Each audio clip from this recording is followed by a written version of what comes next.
Well, good afternoon, everyone. It's lovely to have you with us on this chilly but bright Friday afternoon, and welcome to our second StED's talk. And we are excited that we welcome another bishop, this time the acting Bishop of London, Bishop Sarah Mullally. You are the acting and actual Bishop of London. If you don't know, which I'm sure many of you have heard about Bishop Sarah as the first bishop appointed as the Bishop of London in 2018, we are just blessed to have her come up to Cambridge, because I meant to say this. If you are a Twitter follower or you're a Twitter user, Bishop Sarah's Twitter account is one of the most fun to follow, because she is absolutely all over the world and all over the diocese. It's a bit exhausting watching her Twitter account, but it is wonderful to keep up. And it's wonderful and inspiring to see what's going on, not only in the City of London with the Church of England and the life that's coming out, but also all over the world.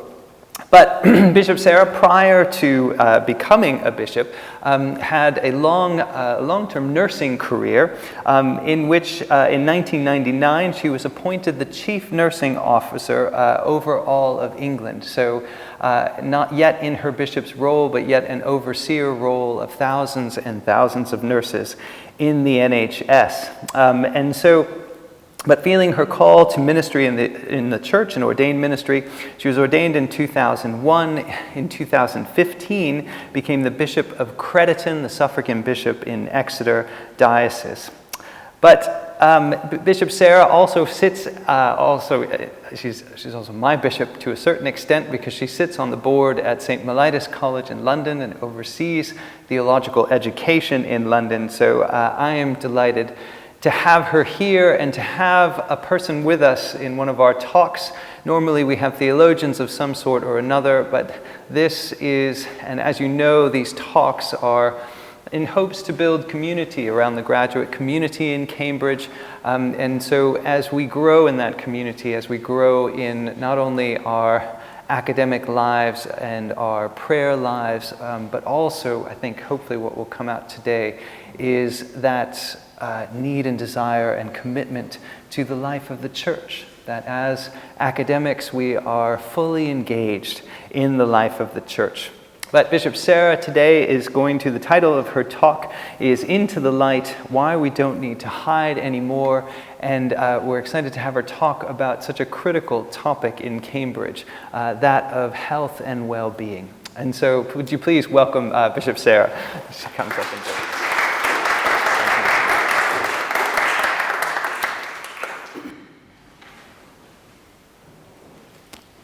It's great to be with you this afternoon. I think it is just about this afternoon. And thank you for your introduction, Mark. I have been described as a pastoral theologian, which I suspect is slightly insulting, but I always take it. Because actually, for me, my theology informs my pastoral role, so I'm very happy to take that. And it's great to be here, and and the reason I put a lot on Twitter is just to reassure people that bishops do things, but there's a lot of things I don't put on Twitter as well. I'm very controlled and behave about it, and I also promise I will not go in the pulpit. I've read the sign. And as Mark said, what I really want to talk about and share some thoughts with you this afternoon is about mental health and how we perceive it and what we can do about it. And I'm very happy to open up to questions and comments.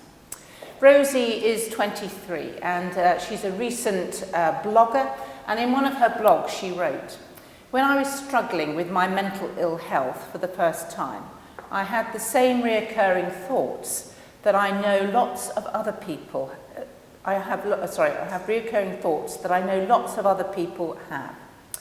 Are you faking? Are you making a big deal of nothing? Are you doing this for attention?" So although it felt like I was moving through a fog, feeling everything at once or nothing at all, I told myself I could only suffer in silence and maintain the illusion that everything was fine. These are words that I suspect many of us could echo. We know that about 3/4 of those who will experience a mental health problem will do so before they're 24. And Andrea Ledison recently put it in a national paper. For those that are experiencing mental ill health, it can feel as if you are completely alone, lost, somehow unable to get back on the right track. The worst part of this is that not only do those who are struggling feel like Rosie do, as though they are in a fog, the thought of sharing how they are feeling sometimes can be equally as frightening. And Lindsay Holmes, the senior wellness editor at Huffington Post, wrote, "It's no secret that there is a veil of shame surrounding mental illness." Rosie herself writes, "Opening up for the first time can seem like plunging off a cliff or falling into a black hole. I was worried that the people closest to me were going to join the voice inside my head, telling me that I was lying and making a fuss over nothing. I wasn't sure whether they would support me or dismiss me."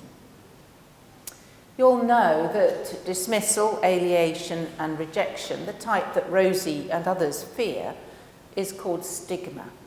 In the Greek and the Latin, a stigma was a mark, especially one that marked out a slave. So a stigma marked a person out as inferior. When stigma began to be used in the English, it usually meant some kind of mark or stain that you could actually see. And yet in the same way, it causes people to think less of you and wants them to stay away. This kind of attitude is a far cry from how people respond to other health issues.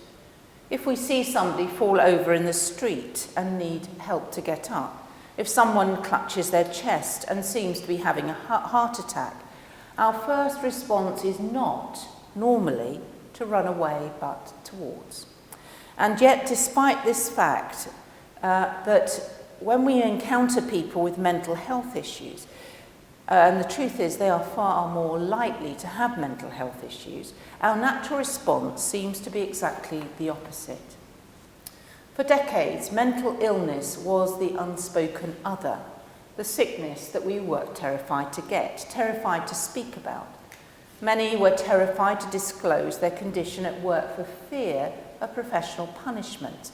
And because of this, those struggling with mental health often endure a deep sense of shame.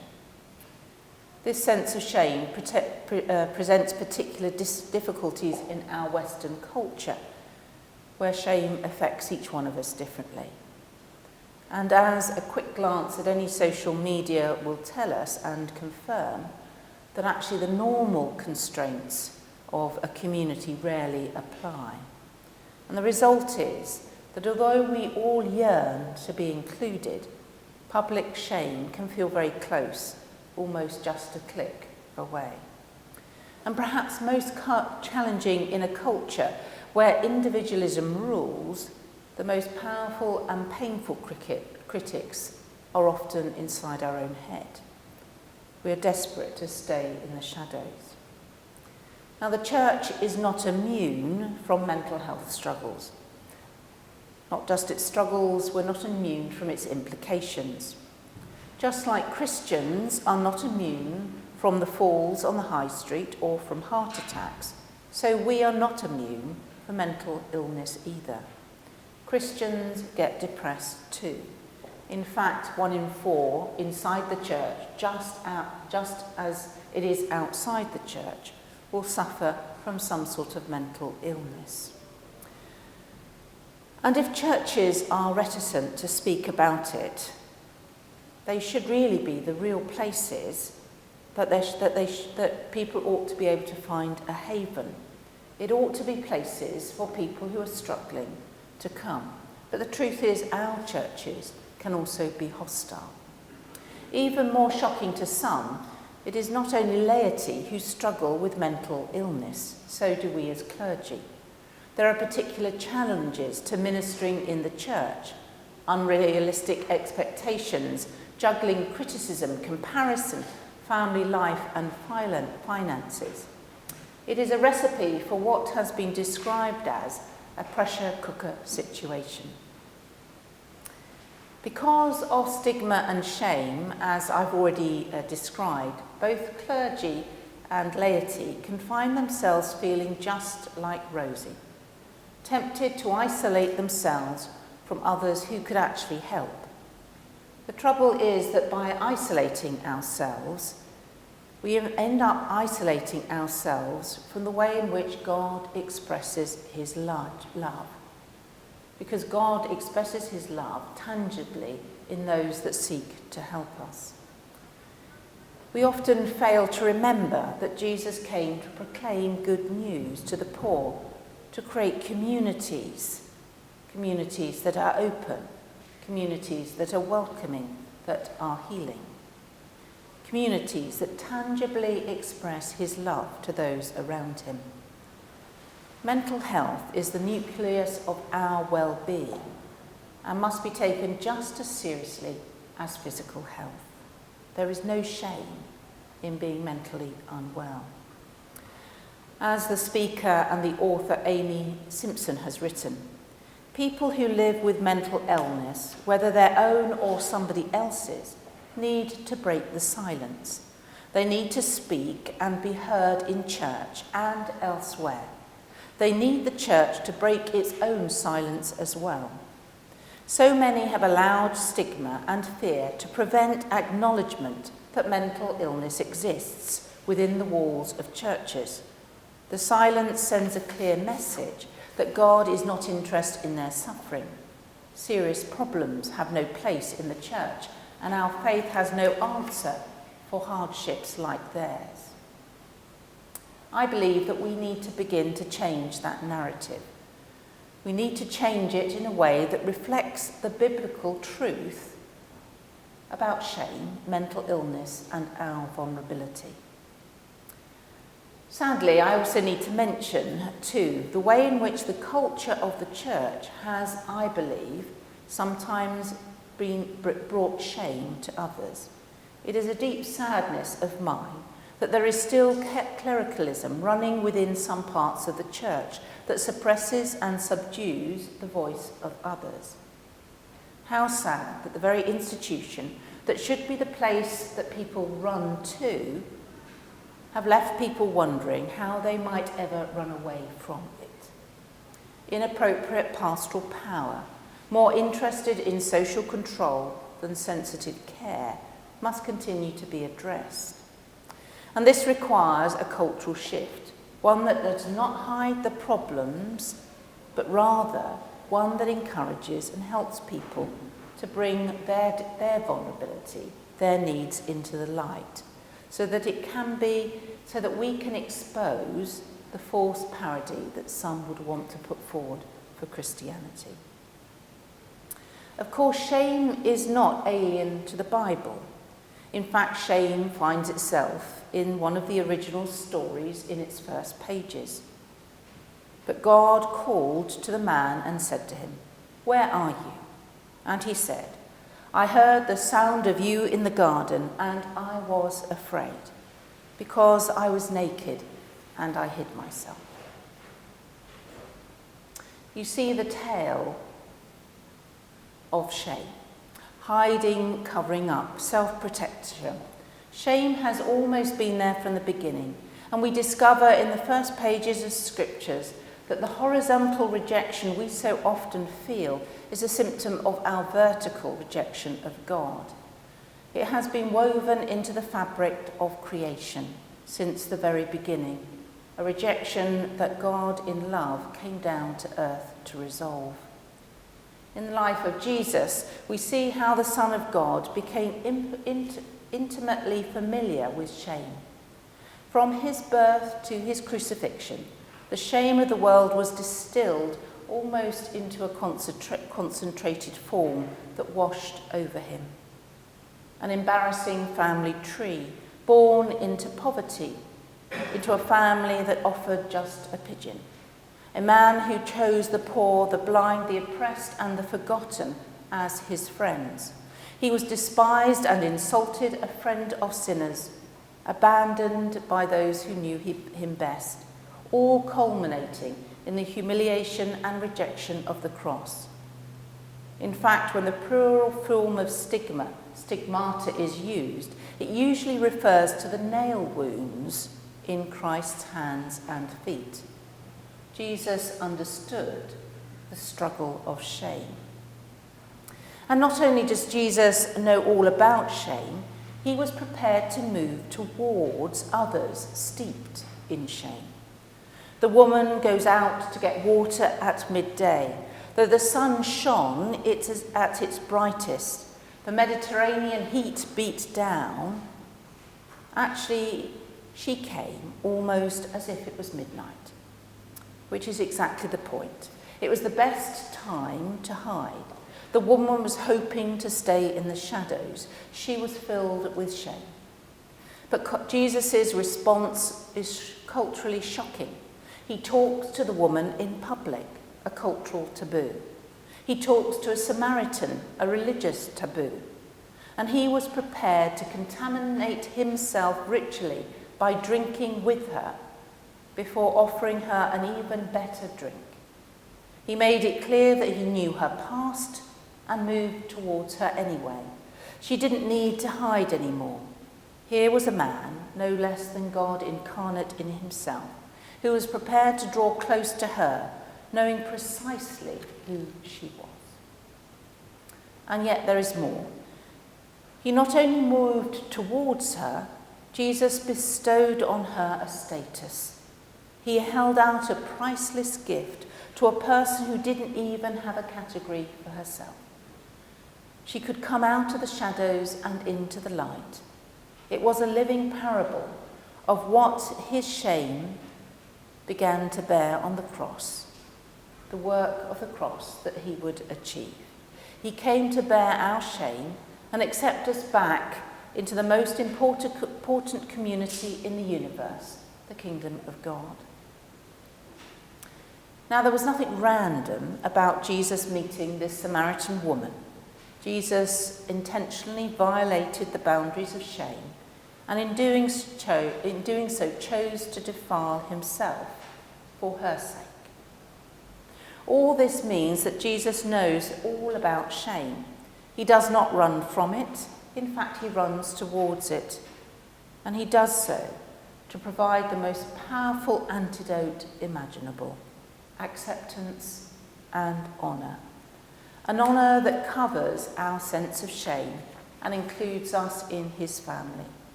And we should want to seek that the church models this. And in my belief, we should be modelling three things. One, understanding the struggle of others. Secondly, to move towards those in need. And finally, to hand out hope, the hope of the gospel. And so I'm going to think slightly more in detail about those things. First of all, how should we be responding as a church and individuals to people? First, we need to understand the struggles that other people face. We live in an age of quick fix theologies and a perfectly presented clergy. We need to recapture the reality of a broken creation, of broken bodies, of broken minds. It is not a shame that each one of us are flawed, but that all of us are flawed in different ways, some of us physically, mentally, some spiritually. And since we are all flawed, each one of us will find our own path of struggle, of care. And to some extent, those themselves are flawed themselves. We should engender a humility. We also ought to find in this concept a wonderful sense of liberation. Because if all of us are flawed, then all of us are in it together. Though it is true that to some degree and some extent each one of us will suffer and experience suffering, it is true that we will not experience each other's suffering, which is why we need to gain an understanding. Your experience will be not my experience. I cannot see things through your eyes, so actually I need to listen to you, to try and understand your experience. And the truth is we need to know that each one of us suffers. Paul writes, as a Christian, Paul writes about those groanings in Romans that we perceive. And as a Christian, a pain-free, stress-free life is actually is not a normality. It is an abnormality. And we should see that those struggles that we have are fundamentally different in each one of us. But we also ought to be able to see how we can relate to those. And there is a sense in which we therefore journey together in some form of solidarity. And we have a Saviour who walks with us as well. For we have a high priest who is not unable to feel sympathy for our weakness, but we have one who has been tempted in every way just as us. Perhaps we don't think of Jesus struggling with mental health issues, but the prophet Isaiah describes him as a man of sorrow, acquainted with grief. It is impossible for us to fully comprehend the terrifying physical weight that he must have borne. He bore it initially alone, then he bore it with a few friends, but they could not have comprehended it. And even our ability to comprehend our neighbour's struggle is stretched when we begin to comprehend the weight he bore, what he felt in the Garden of Gethsemane. But what we need to know is that he understands the struggle that we encounter. And I also believe that as Christians we have a particular calling to walk together. Paul, in the second letter to the Corinthians, writes, "We have a treasure, the treasure being the glory of God in Christ, in clay jars, to show that this all-surpassing power is from God and not from us." I am a potter. I am a particularly bad potter. And one of the reassuring things for me is that when I put a pot in the kiln and it cracks, it enables me to put a tea light in it, and I have a wonderful candle holder. And Paul at Goodett tells me that there were two types of jars made in the first century. The one that were dark and thick, used for display. The other one was made purposely of the thinnest material possible. So when they put it into the fire, or their early form of clay, it exactly would crack, because the jar was purposely created to be vulnerable so that the light would shine through it. This, Paul says, is God's design. Our fragility, our vulnerability, and our brokenness is in some sense by design, to enable the light of God, of Christ, to shine through, so that others may see him. We would do well, therefore, to talk about it to each other. In our lives, in our ministries, in our prayers, in our group work, in our talks, and in our sermons, we should talk about our vulnerability, our frailty, and our brokenness. The church may not often be able to be the best place to give all the support necessary on its own, but at least we can create communities in which we can admit the mess that we find ourselves in. It is now 10 years since Brené Brown's research went viral after her TED talk on vulnerability. She discovered that there were two key differences between people who struggled with shame and those that didn't. The first was the courage to be imperfect, which I think is brilliant. The courage to be imperfect. That is, some people are willing to let go of who they thought they should be in order to be the people they were. The second is that they fully embraced their vulnerability. In other words, they were willing to invest in a relationship that may or may not work out. In fact, Bren was rediscovering the old treasure from within scriptures, jars of clay, always being given over to death of Jesus Christ for his sake, so that his life may also be revealed in our mortal body. So how should we respond as a church? Secondly, we need to move towards those in need, just like Jesus did. We need to take time to be with people, and thus we need to start by saying no to the fear that maybe cause us to stay away and to be silent. Rosie, who you remember from the beginning of the talk, remarked, "Talking to my mum about my mental health for the first time was probably the scariest and simultaneously the best thing I have ever done. The relief of no longer having to pretend to be fine was only just outweighed by the fact that she was immediately supportive and understanding. Not only did she not dismiss me, but afterwards she went away and carried out her own research to learn more about depression and anxiety, to understand more about me and what I was going through." We don't have to leave this to individuals. In Mark 5, we meet another woman steeped in shame, a woman who had been bleeding for 12 years. This woman needed considerable encouragement to step forward. Knowing that Jesus had healed her didn't mean that she was sure that he wanted to hear her. And the same will be often true today. Even within churches, we can be paradoxically confident that Jesus liberates us from sin, but not that he listens to our sorrow. Here everybody can help. Everybody is qualified to make eye contact, to say hello, to be a friend. When human beings made in the image of God need our help, the call on us is to spring into loving action. The community and the care of local churches and local groups should provide a key hub for well-being to be nurtured.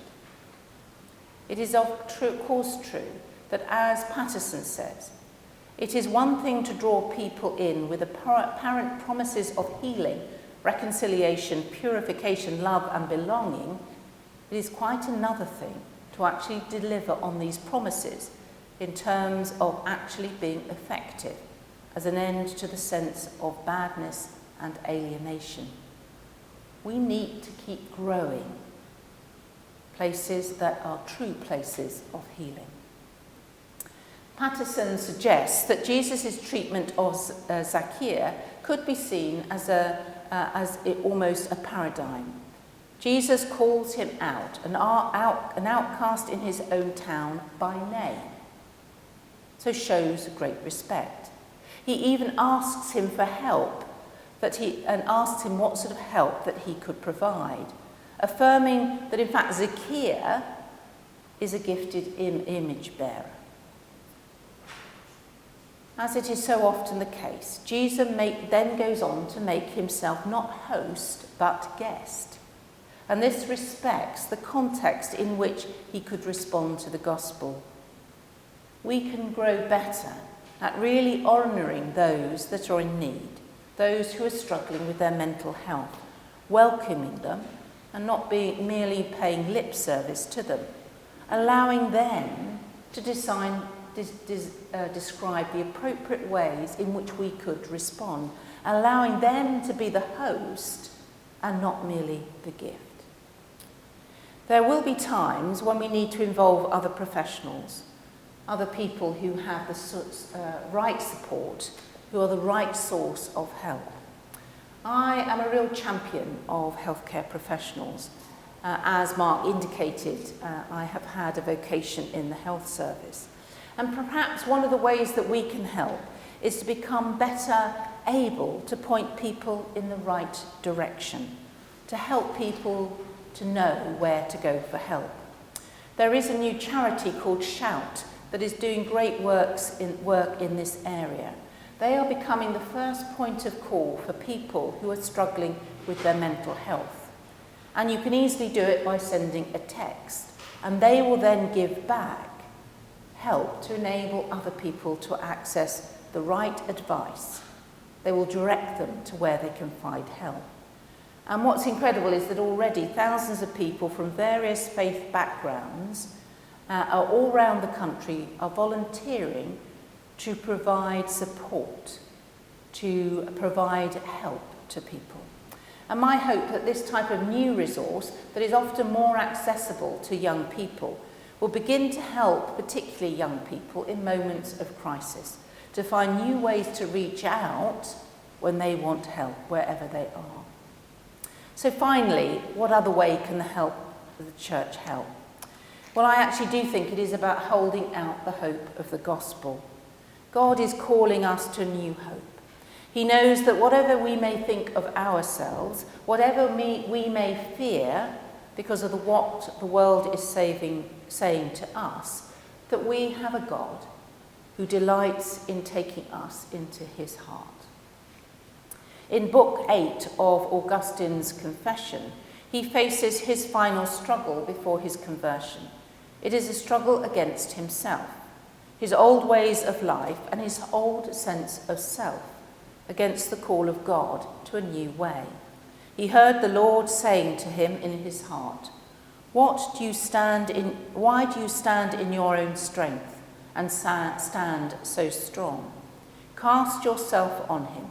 Fear not. He will not flinch. You will not fall. Cast yourself on him without fear, for he will receive and heal you. In other words, the loving and powerful arms of the Lord would be with him in this new stage of the journey. What made it difficult for Augustine and makes it difficult for us is often the fear of standing out in the crowd. He was ashamed to be less shameless than his friends. He did what they did, not for pleasure's sake only, but mostly for praise. As I alluded earlier, today's social media adds new layers of complexity for this. But whatever it is before our peers online or in person, the pressure to conform can be crippling. Mass media in general is one of the most powerful of social and environmental influences that we are all subject to.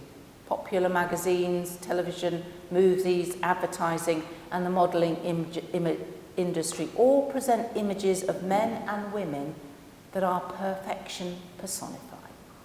As such, we feel that we are made inadequately. We ourselves are inadequate. The idea of exposing ourselves as different, imperfect, vulnerable to our friends and to the rest of the world can feel overwhelming. But the hope that Jesus held out to the bleeding woman, to the woman at the well, was that their past did not mean or did not define their future. The love of God, in the words of Augustine, would receive them. But more than that, God was offering us what he calls true life. To belong to Jesus is to be restored more fully into the image of the people that we are created to be. A royal priesthood, a holy nation, God's special possession, that we may declare his praises, the one who has called us out of darkness and into light. The invitation is to reframe our story within a larger story, the story of God's love. I will finish with words from the children's author, Gemma Willis, who has written a prayer that sums this up so well. When they tell me I am not good enough, I am more, because you say I am. When they tell me I'll never make it, I am more, because you say I am. When they tell me I am unwanted, I am more, because you say I am. And when they tell me I am dirty and worthless, I am more, because you say I am. We come into the light and out of the shadows, and we come into the love of God. As Rosie writes, opening up to someone I love was a sign that I was strong enough to work through everything I had been pushing down. For months I had been barely floating above the surface. Voicing my struggles allowed me to start working my way back to shore. Let us, as it were, get into the water with people like Rosie, holding out the offer of the Spirit's power, that we may work our way to the shore together. Thank you.